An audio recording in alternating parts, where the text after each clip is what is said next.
now. Washington Mornings on the Mall. 105.9 FM. At AM 630. WMAL. 7:07 on WMAL. Feel like a top 40 jock this morning. But it's not your birthday. I know. But you do like the Beatles. I do like the Beatles. So that works for you. That works for me. And let me tell you something. You could do a lot worse. You need to get on board with the Beatles thing. Just get over your... Yeah, one of these days. Look, when you're looking at the numbers right now, it is looking... If I were Mitt Romney, I would be fairly pleased where things are right now. I mean, let me just run through a couple of things that I've been looking at. Right now, the political battleground poll says that if this is a poll of the battleground states, really important, right? This is how evenly divided the battleground states are right now. If the election were held today between Mitt Romney and Barack Obama, the battleground poll says Romney would win by 1. There's another poll out there called IBD, which says that on a national level, if the election were held today, Obama would win by 3. Gallup poll and the Rasmussen poll have been fairly consistent over the last few days. They show Romney leading by 1 or 2 points. Say, well, 1 or 2 points, that's not a lot. It's within the margin of error. Mm-hmm. Absolutely. But look at where we are in this whole process right now. We've just been through a brutal nominating process for the Republican side. Republicans have been beaten up on each other, and here we are. The president has been out there largely unscathed, and yet the numbers are dead even. Joining us on the line right now is Scott Rasmussen, polar extraordinaire. Scott, how are you? Good morning.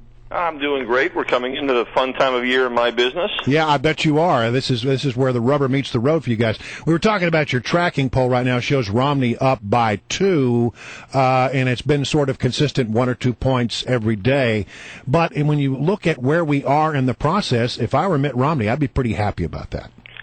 Well, certainly. I mean, he has a 50-50 chance of becoming our next president. But, I mean, normally you would expect that at this part of the game, after the Republicans have been sort of beating each other's brains out for some time now, that their numbers might be a little depressed. And part of the reason for that is the focus shifted very quickly to a lot of Santorum and Gingrich supporters saying, we're not really thrilled with this Romney guy, but compared to Barack Obama, we're going to go vote against the president, and that's where a lot of support is coming. And look, the numbers for the president have been steady for 2.5 years. His job approval has not been above 50% very much. That's a concern. We have economic concerns. Right now, we're going to release some numbers today. Only 16% of Americans, 1 out of 6, believe that today's children will be better off than their parents. Wow. That's an unbelievable number, wow. And that is the concern that puts Romney in a dead heat at this point. All right, so in the battleground states, we're talking about, the key battleground areas, places like Virginia and Ohio and the state of Florida, some people say North Carolina. There are a whole host of them. How does it shape up Obama versus Romney? In those states that you just mentioned, it's all toss-ups. We show Romney up 2 in North Carolina, up 1 in Virginia, up 1 in Florida. We show Obama up by a little bit in Ohio.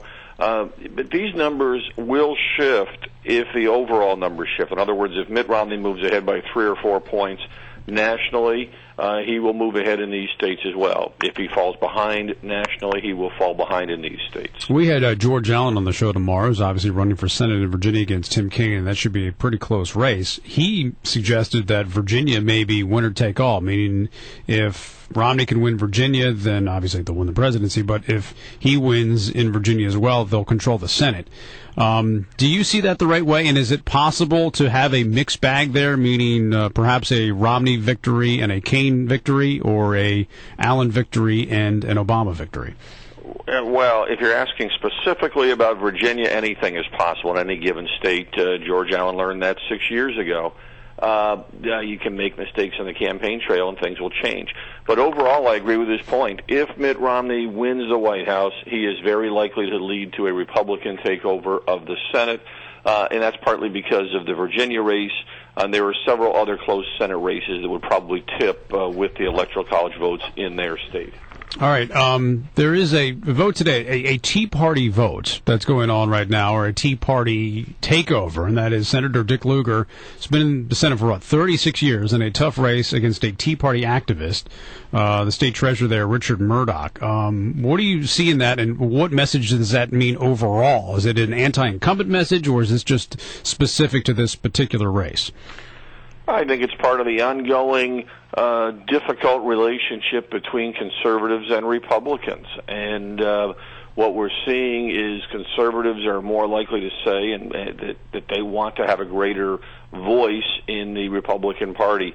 I think it's also funny that we've heard so much about how the Tea Party is dying out and, and the organization isn't what it was 2 years ago. There may be some truth to that. Fewer people identify themselves as part of the Tea Party than they did 2 years ago. But the attitudes that fueled the Tea Party are just as strong today as they were at that time, and that's what Lugar is running up against. I want to talk about the president and this issue of gay marriage.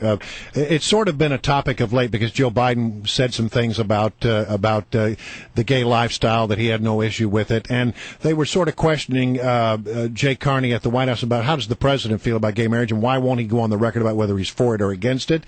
As a pollster, as you look at that issue, why do you think that there seems to be reluctance at the White House to weigh in on that matter? Oh, simply because right now he's got the best of both worlds. He can point to a lot of statements that shows he is much more supportive than Mitt Romney would be of gay rights. But if he goes on record, it will create some friction. It will cause some tension in his base. So you think he'll probably still try to dance that on the pin of the head of the pin on that one? But look, as the campaign goes on, there are several areas where the president is going to try to keep dancing that will be difficult. One will be with the relationship with the Occupy movement. One will be on the issue of same-sex marriage. He's going to have some challenges in Charlotte when you have a union-backed convention in a right-to-work state. Any one of these things could flare up and put the president in an uncomfortable position, and I think that's more likely to happen if he appears to be vulnerable heading into November. And as a pollster, do you have anything out there in the way of numbers that give you some sense of what Romney needs in a running mate? Mitt Romney is in a much different position than John McCain was 4 years ago. McCain was likely to lose. He needed to come up with a big play, a Hail Mary pass, if you will, or a Hail Sarah pass, depending on how you want to phrase that. But Mitt Romney needs someone right now who will not be a distraction, who will look like they are capable of stepping in as president, and who will be able to carry the attack against Barack Obama on economic matters.